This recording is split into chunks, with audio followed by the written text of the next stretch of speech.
Os podcasts mais fodas, eu tenho, vamos lá, top 1, aí é o significado pro canal e pra minha vida. É o Danilo Gentili. Aí eu vou explicar por quê.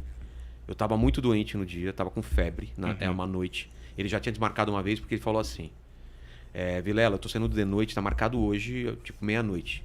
Eu tô muito cansado e eu quero que renda muito pra você essa entrevista. Posso ir aí e a gente fazer. Eu preferi outro dia pra eu estar legal e render pra caramba. Eu falei, cara, tranquilo. Eu achei do caralho ele falar isso. A gente marcou tipo na mesma semana ou na outra semana uma sexta-feira. E ele ia no sábado uma live no Flow. Aí eu falei, fudeu, né, cara? O Flow vai lançar no sábado, eu gravo na sexta. Se eu lançar logo em seguida, eu vou ser comido pelo Flow, entendeu? Então a gente segurou esse material e soltou tipo 1 mês e meio, 2 meses depois. Você não acha que foi bom pra você? Claro que foi. Porque eu acho que foi tão interessante no Flow que as pessoas falaram, mano, eu preciso ver mais. Então, mas eu não sabia disso.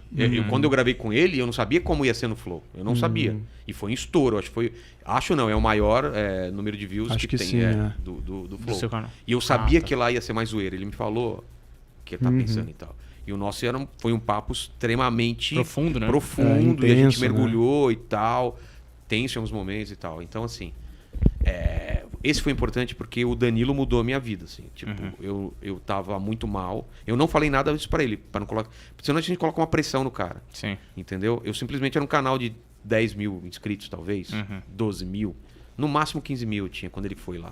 Cara, ele não precisava ir. Se fosse outros caras aí, ele fala, não, na cabeça dele, vou esperar o canal crescer. Quando ele crescer, eu vou. Não vou agora no começo. Tem muitos assim, ele foi lá. Eu sei, eu tô falando isso tá ligado. que acontece comigo. Né? Que não quiseram ir no começo e agora querem. Pois é. Sim. Isso é. E aí eu falei, Danilo, tá começando o canal. Ele falou, não, relaxa. Tem que funcionar pra você. Então, cara, eu devo muito a ele porque assim, eu tava ano passado sem conseguir pagar minhas contas. Não conseguia pagar minhas contas. Já vinha antes da pandemia. Não posso jogar só na culpa na pandemia. Os meus shows já não estavam conseguindo bater com as contas que eu tinha. Entendeu? E minhas contas não são muito caras, não. Não tenho... Grandes luxos. Grandes luxos. Sim, eu tenho uma... como eu tenho filho, você sabe, é o plano de saúde, é a escolinha, não sei o quê. Tava assim, sempre no limite. Faltava aquele cartão que você vai pagando e não sei o quê. Eu já tava preocupado. Ia dar aula, voltar a dar aula de roteiro. Até para cobrir isso daí. Porque eu falei, só de stand-up não vai dar para fazer. Não tô fazendo tanto solo quanto fazia antes. E aí veio a pandemia, aí entrei em desespero. Não sei como vocês foram, mas eu entrei em desespero mesmo. Isso aqui também é fruto do desespero. Exato. Então, aí eu falei, cara, o que eu vou fazer? Caíram, sei lá, eu tinha 20, 30, 50 shows, não sei. Caíram todos, tinha evento, caiu. E aí passou 2, 3 meses, eu não sabia o que fazer. Então, quando eu decidi fazer podcast, mais lá pra frente e tal, e ele foi lá, ele me deu a chance de eu poder viver de outra coisa. Hoje em dia o podcast paga minhas contas, entendeu? Então, por isso que virou a minha prioridade. Não é que eu vou parar de fazer show, eu só faço show sábado e domingo. Porque eu crio também um pouco mais de... Como chama isso? De você não estar... tão fácil, né? Uma escassez. Ou seja, quem quiser me ver agora é só sábado e domingo, em show solo, uma participação, porque antes eu fazia show quase todo dia. E eu tenho de segunda a sexta para fazer o meu programa, que é o meu barato, entendeu? Então eu agradeço imensamente ao Danilo, já falei isso para ele. E eu agradeço que ele me deu uma chance de ter uma nova carreira, entendeu? Coisa que eu já estava meio encanado. Falei, cara, não vou conseguir viver de comédia. Viver até hoje tão bem com isso. Sempre foi tão bem, mas por que tá ruim agora? Porque né? A gente deu uma mudada no cenário. Uma crise, né? Uma crise, né? Tem menos lugares, tem mais gente fazendo. Poucas pessoas conseguem fazer solos de fazer 2, 3 sessões. E eu fazia bastante, agora tô fazendo menos. Então, foi um monte de coisas que estavam me levando meio pro desânimo. Desânimo não é assim, tipo, vou parar de fazer stand-up. Mas o que eu vou fazer além do stand-up? É dar aula. Aí eu escrevi meu livro. Eu já estava escrevendo antes da pandemia. Terminei meu livro, terminei quadrinho. Falei, cara, eu vou me mexer. Então, eu acordei pra vida e o podcast foi isso. Só que antes do Danilo, eu não tinha um canal. Eu tinha um negócio lá que tava... Promissor, mas ainda... Eu gostava, todo mundo que entrava gostava, mas eu não tinha chamado a atenção. Quando o Danilo foi, isso que você falou tem a ver, ele foi um arregaço tão grande no Flow que a galera falou, caralho, cara, o que ele vai fazer agora? A galera não sabia que tinha sido gravado antes do Flow. Tanto que eu tive que colocar um recado antes, falar assim, ó, porque todo mundo, e as advogadas, vão? Pra quem não sabe, ele levou umas gostosas pra lá, como se fosse advogado, e ficaram zoando Esse moleque totalmente intimidado, E todo mundo achando que as advogadas. Eu tive que colocar um recado no começo assim, as advogadas não vieram porque minha mulher proibiu, papapá. E aí foi legal. E aí a galera viu um outro Danilo, cara.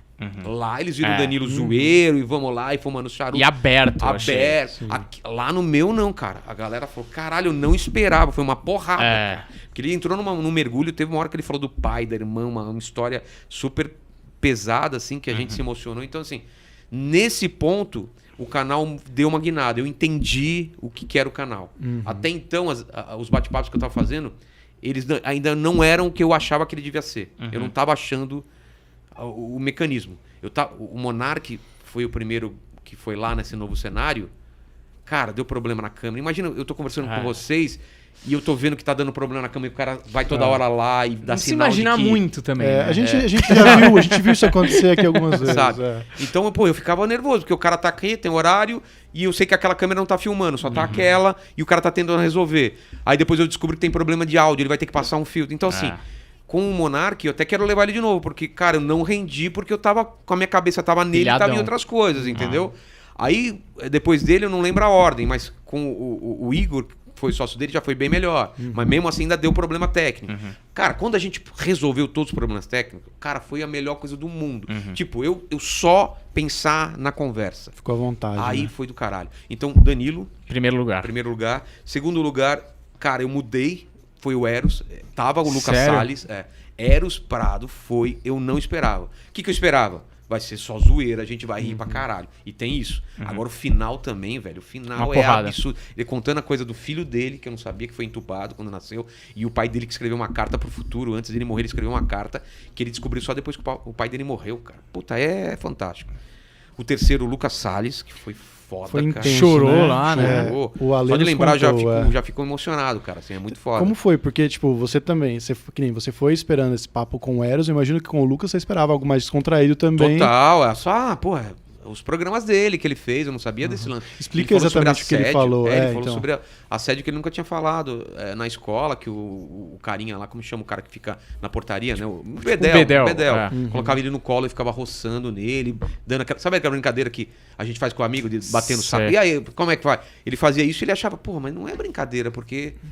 Sei lá, então ele achava um pouco mais diferente. Anos, e ele se sentiu culpado muitas vezes por não ter falado nada pra ninguém e pensando que esse cara pode e deve ter feito isso com outras crianças. Ou quantas crianças ele podia acessar. Eu falei, cara, você era uma criança, velho. Como você pode se culpar se você não tinha esse discernimento que você tem hoje? Então assim, tem coisas absurdas assim que acontecem. Então ele é o terceiro. O quarto aconteceu ontem, cara. Ontem foi com a Nani People. Ela terminou e falou, Vilela, o que aconteceu aqui? Não sei o quê. Ela chorou pra caralho, cara. Pra caralho, falando da morte da mãe dela, cara, que morreu nos braços dela. E o cara, eu não sabia dessa história. Eu falei, caralho, velho. Então é muito foda porque a gente não sabe a luta das pessoas, cara. A gente eu conheço você, e de repente a gente não sabe o que as pessoas vão falar na hora, cara. Você não tá preparado, entendeu? Por mais que você fala, não, a Nani deve ter uma história difícil de vida e tal. Mas você não sabe, cara, não sabe. E quando você tá aqui com o microfone, tá aqui com ela, o mundo inteiro... Ela falou, eu esqueci que eu tava sendo gravado, cara. Eu esqueci que a gente tava com 8 mil pessoas, 10 mil pessoas, sei lá quanto tava aqui assistindo a gente. Ela falou, eu esqueci. Durante, sei lá, pelo menos 2 horas aqui eu esqueci, cara. E eu tava com ela, cara, sabe, assim. Então foi muito foda ontem, cara. Você se conecta, né? O negócio é isso. A gente se cruza em camarim pra caralho. Não é a mesma coisa, cara. Mas quando você tá aqui, vira um negócio tão íntimo e pessoal, que você tá olho no olho, 1h30, sem nenhuma distração, sem celular, sem porra nenhuma. Exatamente. E você se é um conecta tempo que eu muito, tiro da né? minha vida pra escutar as pessoas. Eu já fazia isso quando, não sei se a gente saiu junto pra ir pra padaria.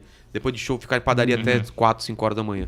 Eu sempre fiz isso, né? Teve uma época que a gente fazia direto. Eu, Banguela, o Oscar ia de vez em quando, e era isso. Ficava conversando e tal. Então, eu tô fazendo isso gravando. E é mais intenso, porque agora é extremamente pessoal, né? Não tem um monte de gente em volta e tal. Não é a padaria que você tá comendo e tem mais gente. É eu e você, e a gente tá numa conexão de... Cara, eu tô abrindo espaço pra gente... Eu quero entender o que é sua vida, entendeu? E o Eros falou isso, o Ricardo de Barros, que foi um diretor do Pânico, também falou, cara, eu posso pegar esse vídeo e guardar pra sempre, pra quem quiser me conhecer, tá lá. Tem toda a minha vida, toda a minha parte emocional, toda a minha parte profissional, e essa é a minha ideia. É uma pílula da sua personalidade sintetizada em uma hora, como se em fosse horas ali. É um mini documentário da pessoa. Da sua vida, né? Olá, terráqueos, eu sou o Rogério Vilela e se você curtiu esse trecho, já se inscreve no canal e não esqueça de dar like. E se você curtiu mesmo, vai lá e, vai lá no sininho lá, continua vendo os outros vídeos, vai ver esse episódio inteiro também. Nunca te pedi nada. Beijo no cotovelo e tchau.